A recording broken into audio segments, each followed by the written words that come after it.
This was so much easier than the kitchen. Hello, my good peeps. How's it going? I'm back to do another room in this little house makeover journey I'm on. If you're new here, I'm turning this cute 1940s house into an Airbnb. I've already renovated the kitchen and it was a lot, so if you haven't watched that one yet and you want to check it out, I'll put a link to it in the description box below. Since that was so intense, I want to give myself a little bit of a break, so I'm going into the living room because it's going to be kind of easy. I'm going for a bit of a 70s vibe in there because I dig the aesthetic, but I also think that the earthy tones of the browns, oranges, and greens are going to hold up better in a short-term rental. So no white sofas like the one in our house. Honestly, I'm never going to do a creamy white sofa again. That's tea, actually.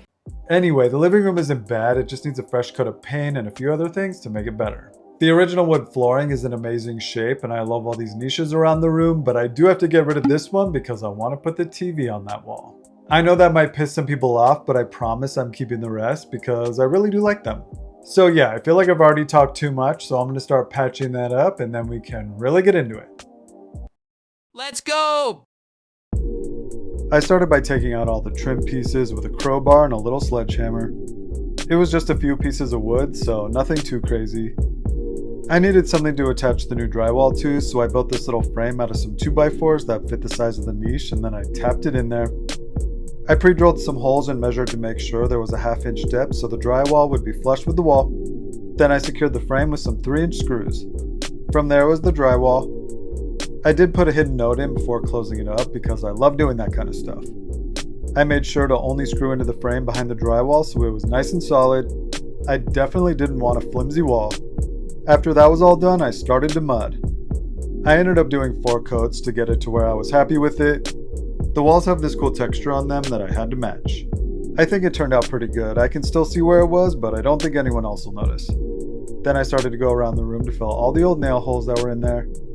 I ended up using a grout float to do this since it worked way better with the wall texture than a rigid putty knife. While that dried, I caulked all the baseboards and trim. I used a lot of caulk in this room. There were so many gaps and cracks. I think I went through 2 full tubes in here, which is a lot from my experience anyway. From there I wet sanded with a damp sponge. If you've watched any of my videos before, you know I like doing it this way since it doesn't create a ton of dust. I had to stop and pick up a bag of coffee this morning before I start work because I'm having a coffee moment. My electrician gave me this traveling mug for spending $1 bajillion with them, so you know I'm going to use it. Anyway, all the caulking and mudding is done, so it's time to paint. I cut in first with a primer. I did 2 coats with a brush to get in all the corners and around the windows, baseboards, and niches. I was happy to be getting rid of that brown color. I used a 3/4 inch nap roller for the walls because of that texture on them. It helped get the paint in all those little bumps and crevices.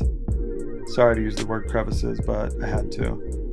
Again, 2 coats of primer and 2 coats of the color Polar Bear by Bear and a flat finish for the walls and the ceiling. I painted all the trim in the same Polar Bear color but with a satin finish to hopefully help with scuff marks. I'm sure people's bags and other things will be hitting them, so I'm just trying to make them as easy to clean between guests. Then I got to one of my favorite parts, which is removing all the tape. The reason I like it so much is because it means I get to start putting the room back together. It's a pretty decent sized tape ball for in here, but I made bigger. Alright, everything's painted, the sofa was just delivered, and it's very cute and comfy, which I'm happy about because sometimes when you buy stuff online, it's a gamble. Period, sis. So yeah, at this point, it's time to start putting this room back together.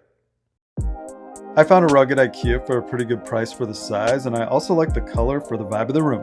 Ben and I bought this vintage headboard since I felt like it would be a cute TV console for something a little different. And the cute new sofa from Polly and Bark. I found this chair for like 25 bucks, which is insane. And an Gucci coffee table dupe since I'm not putting a real one in a vacation rental. There isn't really room for a full dining table in here, so I got this one that could work as a desk or for dining. The furniture's in. Are we feeling it so far? No! Cool. I found this vintage owl piece back in Brooklyn in like 2008 and I had to have it. It was like peak time me collecting a bunch of owl stuff, so I have so much packed away. This has been sitting in our basement since like 2020, so it's nice to see it again. I don't know if I mentioned this yet, but we're calling this the birdhouse, so that way I can put a little bit of owl artwork in each room and display some of my collection. It's better than it just sitting in the basement, you know? I already put an owl cookie jar in the kitchen, so this is what's going in here. So yeah, we're down to the little details to finish this room off. I started with hanging the owl painting and finished with a couple plants from Indigo Plant Collective. Some books and this cute little lamp from Etsy for the TV console. This vintage tray was a score for the coffee table. And this globe lamp fits perfect in this corner. I thought this print was a nice way to greet guests when they entered the house. I struggled a bit to hang it though. Love this vintage silver pendant light. And I had to put a Virgil Thrasher piece in here because his work is so good. I'm digging this little color story right now. It's very 70s. Far out. Anyway, the room is done, so let's take a look.